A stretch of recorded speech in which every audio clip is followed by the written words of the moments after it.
notamment Ceres Eventris, etc., qui sont incroyables de beauté, mais je trouve que la Camponotus rossariensis est sous-cotée, ou du moins pas assez connue parce qu'elle est vraiment magnifique. Les ouvrières aussi sont incroyables, alors comme je le disais juste avant, on attend forcément les majors et les médias.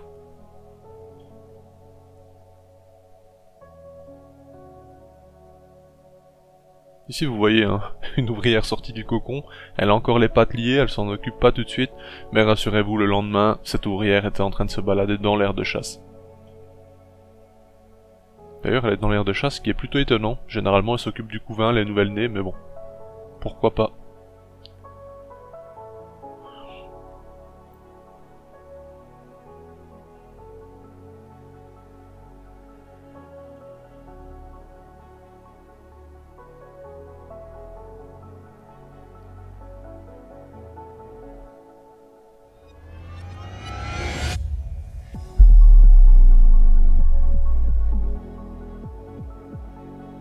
Passons maintenant au Camponotus pseudo-irritans. Alors, il y a la version Camponotus irritans. Qu'est-ce qui change exactement? C'est certainement un poil de cul, comme d'habitude. Non, plus sérieusement, je ne saurais vous dire exactement. Je les ai reçus en étant nommés de ce nom. Je ne peux vous affirmer que c'est exact. Enfin, du moins, qu'elle soit identifiée parfaitement. Maintenant, ça y ressemble fortement, en tout cas. Ici pareil, je vous avais pas encore fait une vraie présentation mis à part un short, vous parlant de cette espèce que j'avais reçue du coup. Là vous voyez qu'elle se développe plutôt bien également, d'ailleurs elles ont continué de se développer à 18-20 degrés. C'est plutôt étonnant mine de rien, c'est bien plus lent forcément, mais ça reste une température correcte pour le développement bien entendu. Certaines espèces pour la fondation auront besoin d'une chaleur bien plus haute et ne pourront se développer, mais j'ai remarqué par mes observations que lorsque la fondation est passée, généralement le couvain se développe peu importe la température, sauf dans certains cas où vraiment là il faut une chaleur bien précise parce que elles sont habituées à des chaleurs très hautes et le couvain peut mourir dans ces cas-là. Ici on n'est pas sur une espèce où il y a des chaleurs exagérées tout au long de l'année, donc elle s'adapte. De ce que j'ai pu observer de cette espèce en élevage, chez d'autres personnes, elle évolue assez vite, plutôt comme justement la célèbre Camponotus nicobarensis. C'est une espèce qui peut progresser très rapidement et obtenir un très grand nombre d'ouvrières assez rapidement. Bon, on va la suivre de toute façon, on verra comment elle se développe, et vous avez vu que son gastre est énorme. Vous voyez la raison, juste en dessous, une partie de blattes que j'ai découpées, elles se sont gavées, clairement. Et ça c'est plutôt bon signe, sachant qu'on va justement entamer la remontée des températures. Je pense que le couvain va exploser d'ici peu. Je vais continuer ma série justement d'aide pour bien commencer justement dans ce domaine qui est la myrmécologie, les bases, etc. On va en parler sur plusieurs vidéos. Je vais établir ça de manière le plus correct possible, le plus simple à comprendre également. On va essayer de voir ensemble quelles sont mes méthodes, quelles sont les méthodes des gens aussi, tout simplement, parce que j'ai rien inventé. Et on verra pour vous donner les plus d'informations et les meilleures informations possibles pour vous commencer et réussir en quelque sorte, bien que ça ne veut rien dire. Vous pouvez très bien tomber sur une reine en parfaite santé, comme obtenir une reine qui a qui a subi par exemple 2 envois. Un exemple, ça arrive d'Asie, ça arrive ici en Belgique, en France, et ça repart immédiatement chez vous. C'est vendu instantanément. Dans ces cas-là, on peut rencontrer pas mal de problèmes. Une mort incompréhensible durant 2-3 jours après, cherchez pas plus loin. Mais bref. Il y a plein de possibilités bien entendu, ce n'est pas l'unique raison, mais c'est pas conseillé, on va pas se mentir.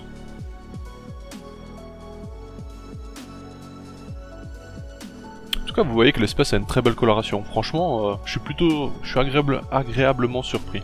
Bon vous voyez pareil de jeunes ouvrières très peu colorées, elles sont adorables.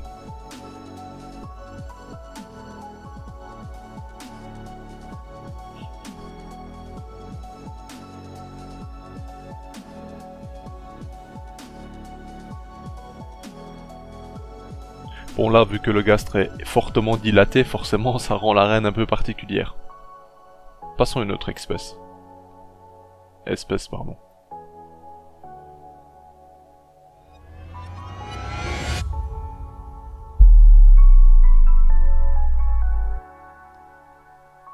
Vous l'aurez certainement remarqué, nous sommes donc chez ma Camponotus rufogloccus fae. C'est donc l'espèce qui me vient des îles Canaries. C'est plutôt particulier, on la retrouve également en Afrique, mais celles-ci viennent des îles Canaries. Vous voyez, hein, ça progresse, j'ai quelques ouvrières en plus par rapport aux dernières vidéos que je vous ai fait. On a également de belles physiogastries ici. Elles ont bien mangé à la cantine. Vous remarquerez également quelques reflets très sympas à l'observation.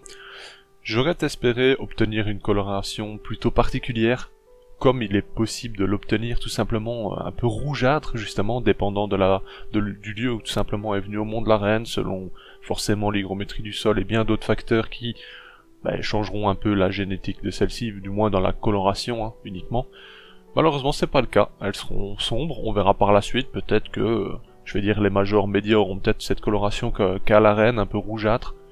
Je ne sais pas, affaire à suivre, mais vous voyez en tout cas que ici aussi elle mange bien. Forcément l'apport de protéines c'est quelque chose d'important quand il y a du couvain, et vous voyez qu'elles font des réserves. Enfin bref, ici c'est pareil, j'avais reçu la reine, vous voyez le gastre est enfoncé, c'est pas génial on va dire, parce que voilà, on aurait pu croire qu'elle soit pas forcément au top de sa forme, à cause de son gastre enfoncé à plusieurs endroits, mais finalement, je pense qu'elle se porte bien. Bien que je remarque que le développement, par rapport à d'autres, est plutôt lent.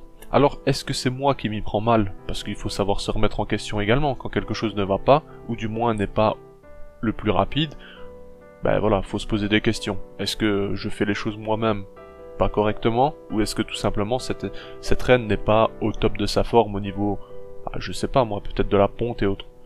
Finalement, regardez là, elle m'a fait une belle grappe de nouveau, elle n'a pas encore repris la chaleur, donc imaginez celle-ci, il faut aller plutôt haut dans les températures, hein, vu d'où elle vient, pour justement la mettre dans les meilleures conditions.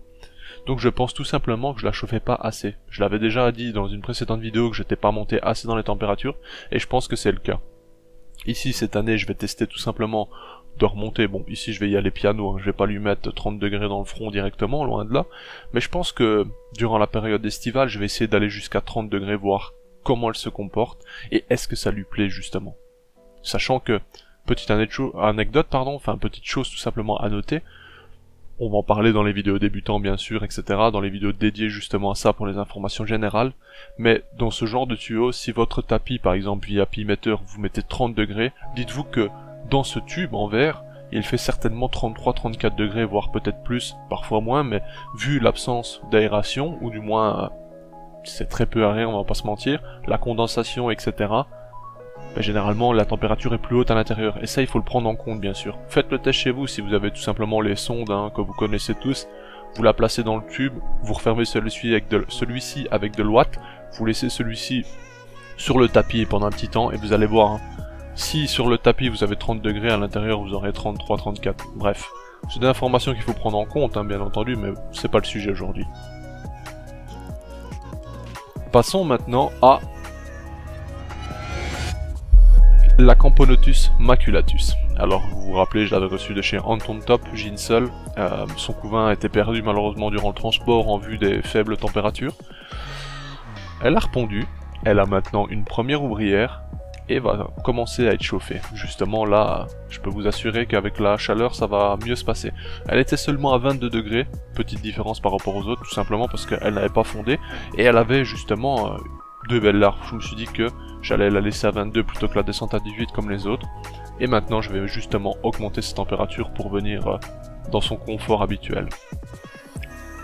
Bon, la réputation de la Camponotus maculatus, vous la connaissez tous, au bout du moins pour beaucoup. Une fois qu'elle est lancée, ça devient monstrueux, ça peut créer et générer d'énormes colonies. On verra ça ensemble de toute façon. Mais rassurez-vous, hein, je ne suis pas dans l'achat compulsif ou dans l'obtention de fourmis à tard-larigot en mode je ne pourrais pas gérer. Je vais faire au mieux pour toutes mes espèces dans tous les cas. Et dans le but de vous fournir du contenu aussi assez diversifié, je vais forcément me séparer de certaines colonies d'ici peu. Mais à ce moment-là, j'informerai la communauté pour ceux que ça intéresse. On en reparlera. Je ne dis pas pour autant que je vais me séparer des Camponotus maculatus, bien entendu. Mais je vais certainement me séparer de quelques colonies, c'est une certitude. Vous voyez ici, il y a une première ouvrière, donc bon, on n'a pas encore la coloration finale, ni même, je vais dire, les traces sur le corps, hein, tout simplement pour ainsi dire, sur le gastre ici présent. Vous voyez que on a quelques traits noirs très sympas, mais c'est une première génération, donc on va attendre les prochaines pour être définitivement fixés sur cette, sur l'apparence qu'elles auront, tout simplement.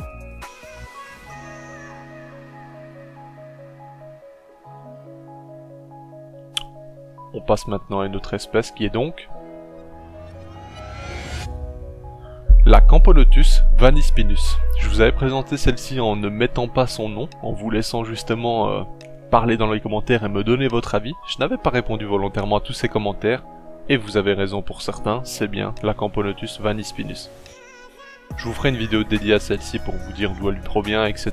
Je vais vous donner plusieurs informations, sachant qu'elle m'a été vendue comme Camponotus sp, ne sachant pas l'identification. Certains ont été justement attirés par sa coloration qui est semblable au Camponotus lateralis.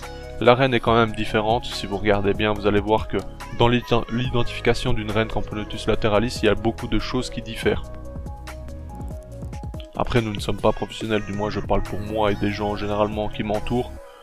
C'est vrai qu'on ne peut pas identifier parfaitement une reine, bien que si on se donne les moyens et le temps, grâce à Antweb par exemple, vous pourriez vérifier vous-même pas mal de petits critères qui sont détaillés sur le site.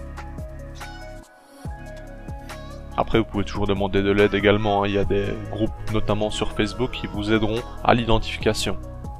Bien que parfois ce soit des gens comme vous et moi qui répondent, donc vous aurez peut-être une réponse fausse au final, mais ça ne coûte rien d'essayer.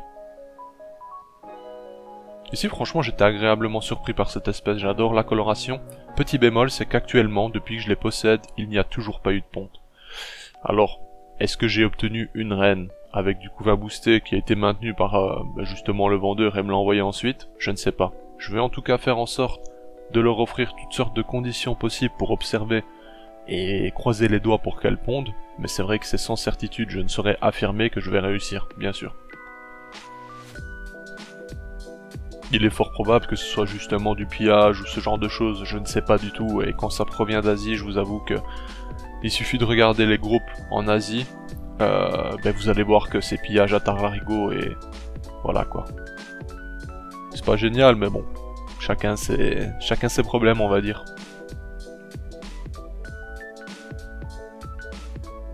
En tout cas, franchement, j'adore la coloration qu'elles ont. Je sais pas, moi je les trouve vraiment magnifiques. Cette bicolorité, j'adore ça. J'adorerais vraiment qu'elles pondent et que ça reprenne vraiment, que cette jeune colonie évolue. Mais bon, franchement, j'ai de gros doutes. Pour l'instant, aucun signe, pas un seul œuf, rien. Elles ont la possibilité d'aller dans un autre tube qui est celui-ci humide. Mais tout ce que j'ai lu à leur sujet, c'était justement des endroits secs pour se développer. Comme vous connaissez, hein, affaire à suivre, on verra comment ça se passe par la suite.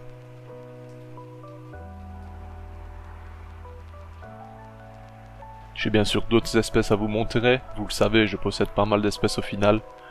Mais ce sera lors de prochaines vidéos bien entendu.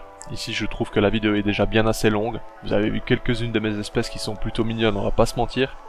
Et sur ce, je vous souhaite à tous et à toutes une bonne journée, on se dit à bientôt pour de nouvelles vidéos, j'espère que vous avez apprécié celle-ci, et si c'est le cas, n'oubliez pas, ne soyez pas égoïste, un petit like, un petit commentaire, ça fait toujours plaisir, ça prend pas longtemps et moi je crée mon contenu totalement gratuitement, je ne gagne rien de tout ça, donc s'il vous plaît prenez une seconde pour me référencer au final. Certes, je sais que ça peut paraître ridicule pour vous, mais ça m'aide à grandir sur YouTube. Sur ce, à bientôt l'équipe, bye.